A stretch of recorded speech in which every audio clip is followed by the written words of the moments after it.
जय श्री राधे। आज हम सुनेंगे लप्सी तप्सी की कहानी। देखिए, यदि ये कार्तिक मास में आप सारी कहानियाँ सुनते हैं और लप्सी तप्सी की कहानी नहीं सुनते हैं तो आपको कार्तिक मास का कोई फल नहीं मिलेगा। जानिए कैसे। आइए सुनते हैं पहले इनकी कहानी। एक लप्सी था, एक तप्सी था। तप्सी हमेशा भगवान की तपस्या में लीन रहता था। लप्सी रोजाना सवा सेर की लापसी बनाकर भगवान का भोग लगाकर जीम लेता था। एक दिन दोनों लड़ने लगे। तप्सी बोला, मैं रोज भगवान की तपस्या करता हूँ इसलिए मैं बड़ा हूँ। लप्सी बोला, मैं रोज भगवान को सवा सेर लापसी का भोग लगाता हूँ इसलिए मैं बड़ा। नारद जी वहां से गुजर रहे थे। दोनों को लड़ता देखकर उनसे पूछा कि तुम लोग लड़ क्यों रहे हो। तप्सी ने खुद के बड़ा होने का कारण बताया और लप्सी ने अपना कारण बताया। नारद जी बोले, तुम्हारा फैसला मैं कर दूंगा।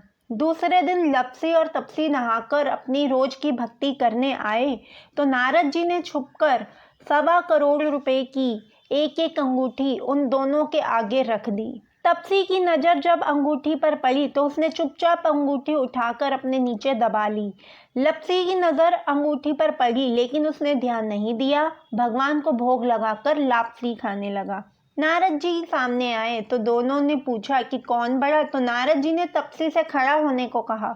वो खड़ा हुआ तो उसके नीचे दबी अंगूठी मिली। नारद जी ने तप्सी से कहा, तपस्या करने के बाद भी तुम्हारी चोरी करने की आदत नहीं गई, इसलिए लप्सी बड़ा है और तुम्हें तुम्हारी तपस्या का कोई भी फल नहीं मिलेगा। तप्सी शर्मिंदा होकर माफ़ी मांगने लगा। उसने नारद जी से पूछा, मुझे मेरी तपस्या का फल कैसे मिलेगा। नारद जी ने कहा, यदि कोई गाय और कुत्ते की रोटी नहीं बनाएगा तो वह फल तुझे मिलेगा।